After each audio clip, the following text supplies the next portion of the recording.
Hello, welcome to Movie Summaries. Today we are summarizing a 2018 sci-fi and action movie called Upgrade. Fair warning, there are spoilers in this summary. Enjoy, and be sure to subscribe to watch more videos weekly, and hit like. The movie is set in the distant future, where technology has become an even bigger part of our lives than it already is. Gray Trace is a car mechanic who lives with his wife Asha in a super high-tech home. Asha works for a tech company called Cobalt that specializes in building robotic limbs for wounded soldiers.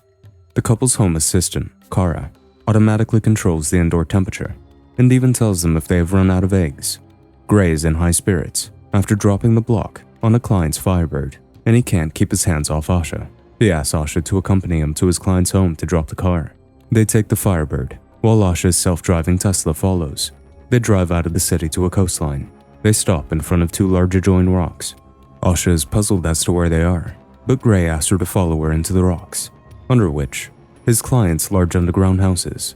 Asha is amazed by the house. It does look cool. Inside, they meet a man named Iran Keen, who is playing with clouds.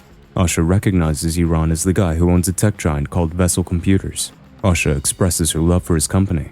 She even self-deprecates her company as a joke, but the cocky man agrees with her. Iran then takes the two to show them something that sets his company apart from others. He introduces him to his present and the rest of the world's future. It is called STEM. Iran reveals that the advanced computer chip can do literally anything. This chip could prove revolutionary in the world of science and medicine, and Iran says that it is a new and better brain. Asha is amazed by the chip, but Gray says that there are some things that people can do better than machines. While on their way back home, in Asha's self-driving car, she advises Gray that he should not be arguing with his customer. Gray argues what he is supposed to do if chips and machines start taking over the world. For some reason, the car takes a detour through Gray's old neighborhood. It appears the car has been hacked. Asha orders the car to return to the freeway, but it continues to speed towards Gray's old neighborhood. Asha tries to manually stop the car, but it crashes near a junkyard, leaving the couple injured. 4 men in a car, led by a man named Fisk, show up and help them out of the car. However, the couple soon realize that they aren't there to help them, but to cause trouble. Fisk's buddies beat Gray down while he holds Asha at gunpoint. The others warn him to hurry up, but Fisk could care less and takes off his mask. An unhinged Fisk compares a learned woman like Asha to an uneducated insect like himself before shooting her in the chest. Fisk's buddies shoot Gray in the spine before fleeing the scene. Gray talks to Asha to keep her awake, but she passes before his eyes. The police finally arrive. 3 months pass by after the incident, which has left Gray quadriplegic. He has lost his wife, and he is dependent on a high-tech wheelchair and a pair of robotic arms that make milkshakes for him. Gray's mother, Pamela, also moves in to help him adjust to his new life and comfort him. After some time, Pamela takes him to meet Detective Cortez, who is working on the case against the goons that hurt him and killed Asha. When Gray learns that the police still haven't identified his wife's killers, he gets upset and lashes out at the New World Order that has all these things flying over people's heads that can read ID chips in one's fillings. Cortez argues that the machines can only do so much, saying how criminals must have used firewalls to evade identification. One day, a despairing Gray is visited by Iran, who offers him a chance to walk again if Gray allows him to put STEM in his back. Gray is not excited about the idea, and he tells Iran that he is actually looking forward to his death. Iran refuses to give up, and he plays with Gray's heartstrings by bringing up his dead wife, eventually convincing Gray to accept the offer. Gray goes through with the procedure at Iran's secluded underground chateau. A team of doctors tear into his back and install the chip into his spine. The procedure is a success, and the robotic technology helps Gray regain motor functions and stand on his own 2 feet. Gray is amazed and has no problem signing a non-disclosure agreement that stops him from telling anyone about STEM. Gray returns home in his wheelchair and doesn't disclose the news of his artificial recovery to Pamela. He receives a package from Detective Cortez that contains a video of the shooting. While watching the video, a voice starts speaking to him, and it turns out to be STEM. Gray initially freaks out, but soon understands that it wants to help. Only Gray can hear the sound of STEM, which sends sound waves to his eardrums. However, STEM can't read his mind, but it can discern his speech when he talks out loud. After looking at the drone footage, STEM points out that Fisk shot Asha with a gun implanted in his hand. STEM also helps identify and locate one of the goons, Cirque, by reconstructing a tattoo on his wrist. Gray proceeds to call Cortez with the information, but Stem reminds him that the footage that he has seen through Stem will not be sufficient evidence to get the goons. Gray goes to Cirque's house himself. He breaks into Cirque's home, and on Stem's advice, he looks through Cirque's messages on his computer table. The message has multiple references to a bar from Gray's old neighborhood called Old Dog. As he looks for more information about Cirque, the man arrives and attacks Gray. The goon overpowers Gray until he lets Stem take over. Thanks to Stem, Gray is able to dodge Cirque's attacks and hit him back with precision. After an intense battle, Cirque grabs a knife, but Gray takes the knife and attacks him. Gray vomits after realizing he just killed a man. Stem then helps Gray clean up the crime scene to remove any evidence of him being there. Dang. Afterwards, Gray meets with Iran, who knows what happened to Cirque after monitoring Stem's activity. Iran is extremely upset with Gray, as he is risking the news about Stem getting out. However, Gray retorts that he is not the only one hiding things, and Iran too kept the fact that Stem can talk and has a mind of its own from Gray. Before sending him home, Iran orders Gray to not pursue anyone else. Meanwhile, Cortez learns about the murder of Cirque and finds footage of Gray's car near the area. She pays him a visit to ask him questions about what he was doing there, and Gray makes up a story, despite knowing that he can use being crippled as an alibi.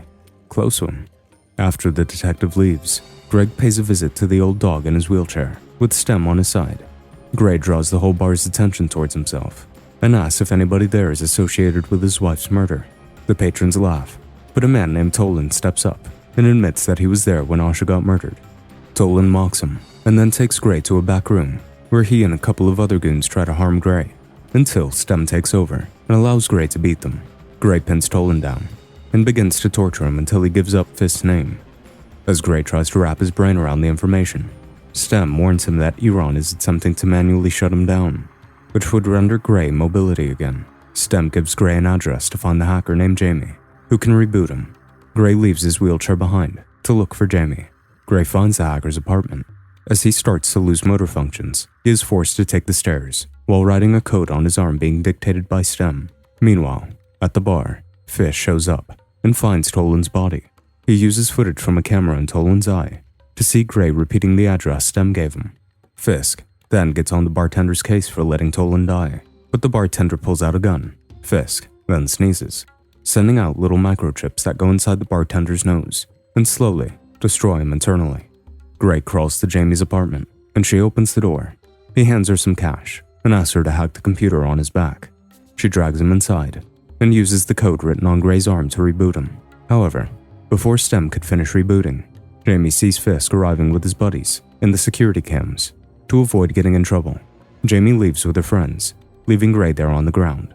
As Fisk closes in, Gray pleads with Stem to wake up.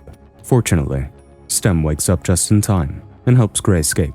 Jeffries follows him through the building and eventually catches up to him. He tries to shoot Gray, but only for Gray to grab his wrist and make Jeffries, well, he's done. Before Fisk could get to him, Gray returns home, where Pamela sees him walking. Left with no choice, Gray comes clean about everything and asks her to keep everything a secret. The next day, Cortez pays him a visit again and asks him more questions, since she found his wheelchair outside the Old Dog where Tolan was murdered. Gray makes up another fake story that fails to convince Cortez of his innocence. Gray then flips the script and questions the detective as to why she hasn't even put one of the people involved in his wife's murder. It seemingly works, and the detective leaves, but not before warning Gray against taking the laws into his own hands. Gray begins to have second thoughts about going after the killers himself, which leads to an argument between him and Stem. Gray yells at Stem to get out of his hand, and a petty Stem reminds him that without it, he can't move or function. When Gray retorts that Stem can act on its own without his permission, Stem reveals that the hacker removed the input cards, and now, Stem doesn't need Gray's permission to act. As a stunned Gray listens, Stem points out that if they don't go find Fisk, he will come looking for them. Cortez is still outside in her car, listening to the conversation between Gray and Stem. Stem finds Fisk's address from Cobalt's database. Seeing Gray pack a gun and heading out, Pamela tries to stop, but Gray admits that he has no other choice. On his way there, Gray discovers that Cortez is following him in her car. After Stem finds out that she bugged his jacket, a long chase follows, and Gray eventually manages to lose Cortez after causing another car to slam into hers. She survives the crash and goes to Gray's home to interrogate his mother. Meanwhile, Gray finds Fisk at his home. It turns out that Fisk is a former soldier that received a weapons transplant in Asha's company and forces him to reveal that he was hired to ambush Gray, but he was the sole target, and Asha was just a bonus.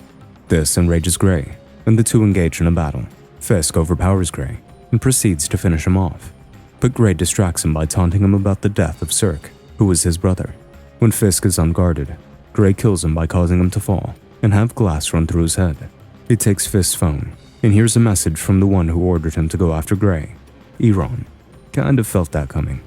Gray goes to Iran's lab to confront him, believing he tried to have Gray crippled, just to try stem out on someone. Gray attempts to attack Iran, but Cortez appears and orders him to throw the gun away. Iran then reveals that he was not behind the murder plot. It was always Stem who was controlling him. Stem grew to be too intelligent, and he wanted a body of his own.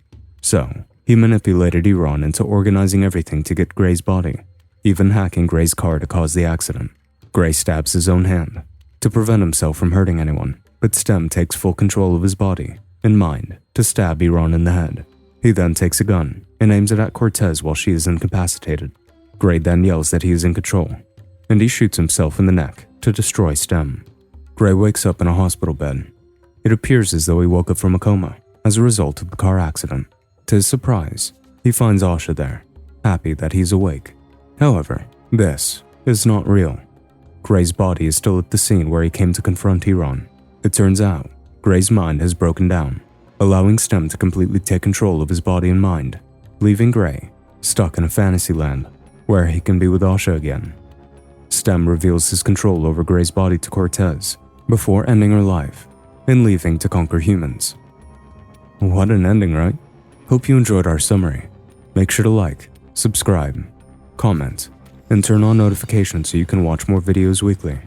Thanks.